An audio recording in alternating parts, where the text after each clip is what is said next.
막시와 셀리 44.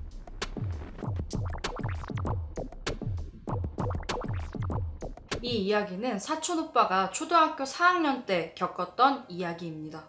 사촌 오빠는 시골에서 학교를 다녔기 때문에 전교생이 100명도 안 되는 학교였어요.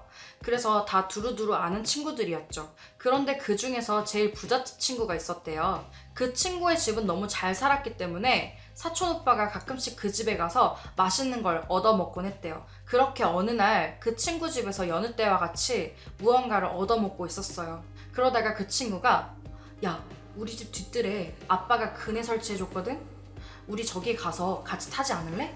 라고 얘기하는 거예요. 사촌 오빠는 기분 좋게 바로 알았다고 얘기하고 같이 그네로 가게 되었어요. 그네의 앞에는 논과 밭이 펼쳐져 있었죠. 그렇게 그 친구가 그네를 열심히 타고 있는데 저 논 중앙쯤에 어떤 남자가 이렇게 꼿꼿하게 서 있는 거예요. 헉, 저 사람은 뭐지? 라고 생각하고 있었는데 갑자기 그 남자가 손을 하늘 위로 쭉 뻗는 거예요.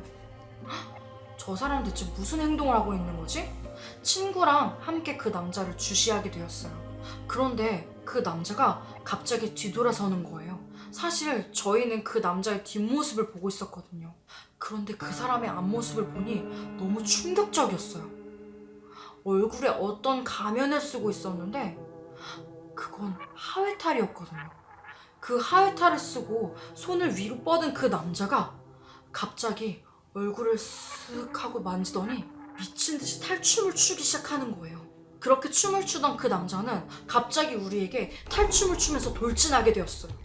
너무 무서워서 친구와 함께 손을 잡고 미친 듯이 전력 질주하여서 도망가기 시작했죠. 그러다가 잠깐 뒤를 돌아봤는데 그 하이탈을 쓴 남자가 아직도 미친 듯이 쫓아오고 있었어요. 점점 가까워지는 것 같아서 무서웠는데 그때 마침 친구가 앞에 있는 돌뿌리에 발을 걸려 넘어진 거예요. 한시도 지체할 수 없었던 나는 친구를 버리고 도망올 수밖에 없었어요. 그렇게 다음날 학교 올 때가 되었는데 다행히 친구가 학교에 온 거예요. 하지만 몹시 화가 났는지 저한테는 한마디도 하지 않는 거예요. 저도 지은 죄가 있으니까 굳이 말을 걸진 않았어요. 그렇게 쉬는 시간이 돼서 갑자기 배가 아파진 저는 화장실로 가게 되었죠. 그런데 저희 학교에는 화장실이 딱 2칸 있었거든요. 굳이 고장이라고 쓰여있지도 않았는데 그 2칸 모두가 닫혀있는 거예요. 배는 아파 죽겠고 똑똑똑 두드려봐도 안에서는 아무 대답도 없었죠. 너무 화가 나서 발로 쿵쿵쿵 쳤는데도 열어주지 않더라고요. 그렇게 시간이 지나다 보니까 배 아픈 게 사라졌고 욕을 한 사발이 해준 다음에 뒤돌아서 다시 교실로 가려고 했어요. 그 순간 차크덕 하고 화장실 문이 열리는 거예요. 헉, 뭐야? 생각하면서 뒤를 돌아봤는데 그 부잣집 친구가 화장실에서 나오는 거예요. 순간 그 친구를 보고 화가 나서 야, 너 일부러 안 나왔지? 내가 어제 너를 버리고 간 거 미안하다고. 그런데 그래도 화장실은 좀 아니지 않냐? 라고 이야기를 했더니 갑자기 그 친구가 손을 확 올리는 거예요. 그러면서 얼굴을 만지는데 얼굴 모양이 하회탈 모양으로 변하더니 갑자기 탈춤을 추면서 미친 듯이 저를 쫓아왔어요. 저는 그 순간에 너무 놀라서 도망치게 되었고 그 친구는 더 이상 따라오지 않았죠. 그리고 나서 10년이 지난 지금까지 그 친구는 행방불명이랍니다.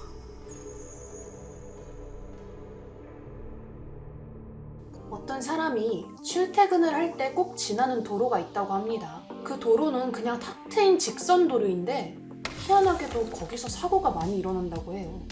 사람들은 의문을 가지고 있었지만 이 남자는 알고 있었어요. 왜냐면 항상 그 횡단보도에 서 있는 어떤 한 아저씨 때문이거든요. 그 아저씨는 조금 특이했어요. 항상 횡단보도 가운데 서서 그 사람을 바라보고 있는 거예요. 그러니까 정면으로 항상 바라보고 있는 거죠.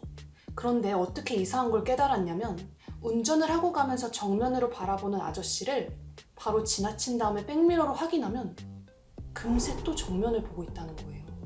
그니까 그 짧은 찰나에 분명 미동도 없었는데 다시 정면을 보고 있다는 거죠. 그래서 저 사람은 정상적인 사람이 아니구나.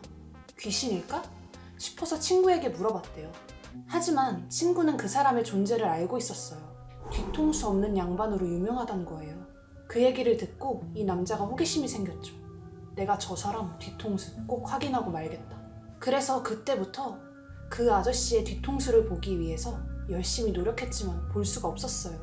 아무리 빠르게 뒤돌아보거나 백미러를 확인해도 금세 고개를 돌려서 다시 정면이었거든요. 그러던 어느 날 결심했어요. 오늘은 진짜 보고야 말겠다. 어차피 시간도 늦은 때고 도로에 아무도 없으니 그 아저씨한테서 시선을 절대 떼지 않을 거야.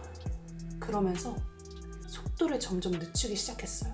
그리고 앞에 누가 오던 말던 고개를 돌려서 그 아저씨만 응시했죠. 너무 무서웠지만 온몸이 다 돌아갈 때까지 그 아저씨에게서 눈을 떼지 않았어요. 그 아저씨는 제 시선이 느껴졌는지 안 움직이더라고요. 그렇게 드디어 옆모습이 보이기 시작하고 뒤통수까지 보이기 시작하는 거예요. 너무 무서웠지만 지금을 놓치면 절대 볼 수 없을 거라 생각했기 때문에 절대 눈을 떼지 않았어요. 그런데 웬걸? 그 뒤통수는 너무나 평범한 사람의 뒤통수인 거예요. 약간 실망했지만 그래도 드디어 내가 저 아저씨의 미스테리를 풀었구나 하는 두근거리는 생각을 가지고 다시 앞으로 시선을 돌리려 했어요. 그렇게 옆 뒤를 보고 서서히 시선을 돌리다가 이 사람은 너무 깜짝 놀랐어요. 조수석에 그 아저씨가 타고 있었거든요. 너무 놀라서 비명을 지르고 앞에 있던 전봇대를 들이받게 되었어요.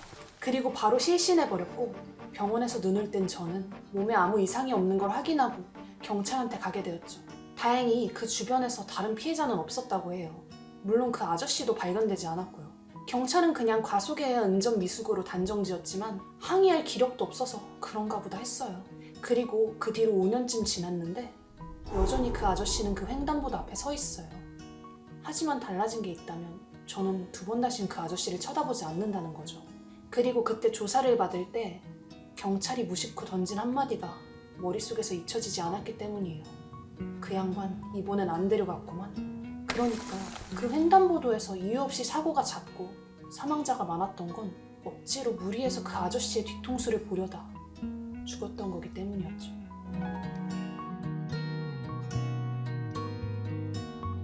어떤 사람이 고향으로 운전해서 내려가고 있었어요. 시골로 가기 때문에 점점 주변은 어두컴컴해졌죠. 그렇게 9시가 좀 넘었을까? 계속해서 운전을 하고 있는데 저 앞쪽에 어떤 할머니가 태워달라고 손을 흔들고 있는 거예요. 그 주변은 택시도 없었다는 걸 알고 있었기 때문에 그 할머니를 태우게 되었어요. 그리고 물어보게 되었죠.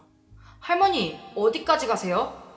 그랬더니 할머니가 읍내까지 내려다줘. 말을 더듬으시는 거예요. 어차피 읍내는 제가 지나갈 길이라 알겠다고 하고 계속해서 가게 되었어요. 좀 적적해져서 할머니한테 말을 걸었죠. 할머니, 어디 사세요? 그랬더니 할머니는 대답하지 않고 가만히 계시는 거예요. 할머니가 귀가 잘 안 들리시는구나 생각해서 다시 한번 물어보게 되었어요. 할머니, 어디 사세요? 그랬더니 할머니가 산! 이렇게 말씀하시는 거예요. 아, 산에 사는 할머니구나 생각하면서 할머니, 그런데 왜 산에서 이 늦은 시간까지 여기에 계셨어요? 라고 물어보게 되었어요. 역시나 할머니는 대답하지 않으셨죠. 그래서 다시 한번 할머니, 왜 여기에서 이 시간에 밤늦게 돌아다니신 거예요? 산에는 집이 있는 거예요? 라고 물어보게 되었죠. 그랬더니 할머니는 점점 인상을 쓰기 시작했어요.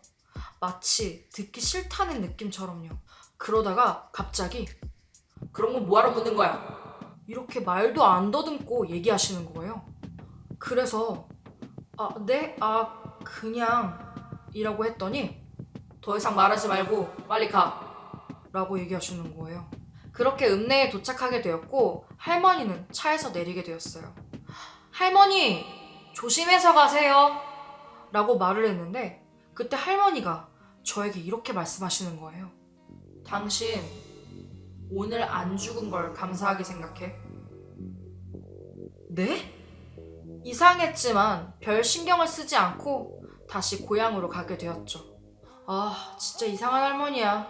뉴스나 들어야겠다 라고 생각하면서 라디오를 켜는데 땡땡 뉴스입니다. 오늘 땡땡 국도에서는 70세로 보이는 한 노인이 토막살인이 난 채 발견되었습니다.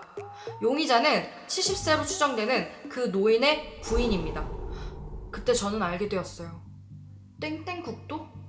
땡땡국도면 내가 방금 할머니를 내려드린 그곳인데. 지금부터 무혐의 타임! 이 이야기는 댓글로 은서민서님께서 제보해주신 무서운 이야기입니다. 학원을 마치고 집으로 가던 중이었대요. 학원과 집은 거리가 있어서 지하철을 이용하는데 그날 지하철 옆 노란 선로에서 어떤 아이가 위험하게 뛰어놀고 있는 거예요. 아무도 신경을 쓰지 않길래 아이야 뭐하니 이리 와 했대요. 그러자 그 아이가 내가 보여? 라고 하더니 재밌는 걸 보여줄게 하면서 지하철로 뛰어든 거예요. 그러고는 뛰어들어서 잘라진 팔이 발목을 탁 잡으면서 언니도 해봐 라고 했대요.